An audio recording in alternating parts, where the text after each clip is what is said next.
Hi everyone, my name is Otim Samuel, and a few years ago I set up my first technology company, Trail Analytics. Like many entrepreneurs, I worked with several companies before launching my own. During this time, I had the opportunity to meet and interact with several people.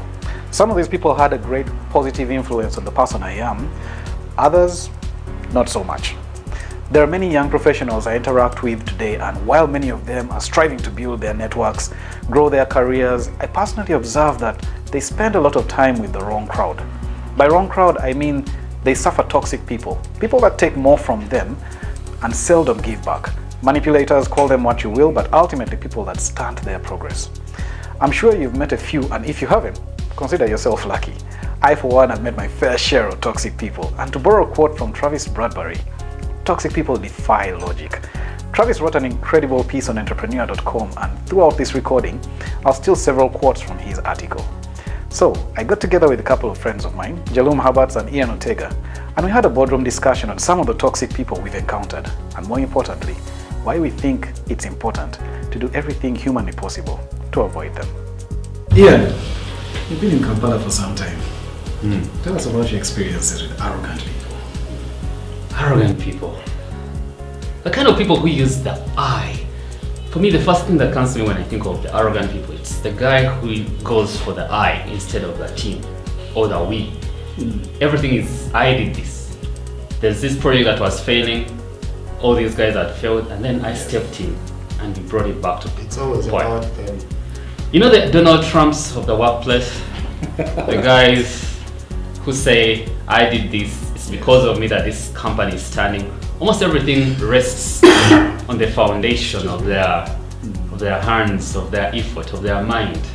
Yes, they may make you think, and I think it's a cover-up for their insecurities, their self-esteem. When somebody overcompensates with arrogance, most of the time they're dealing with something that they're trying to mask, all these many weaknesses. And at the end of the day, everything you do ultimately becomes a challenge. And they're always a bubble waiting to burst.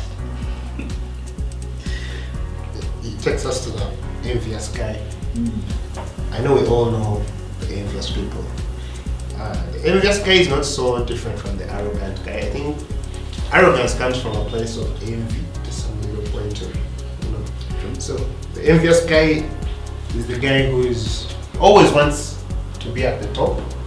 He always wants the cameras to be on him, lights on him, everything is about him. And no one should have anything that is as close to good as he has. It comes from a point of insecurity too, like Ian said, but it also has this element of unhealthy competitiveness. Yes. They want to be the best, you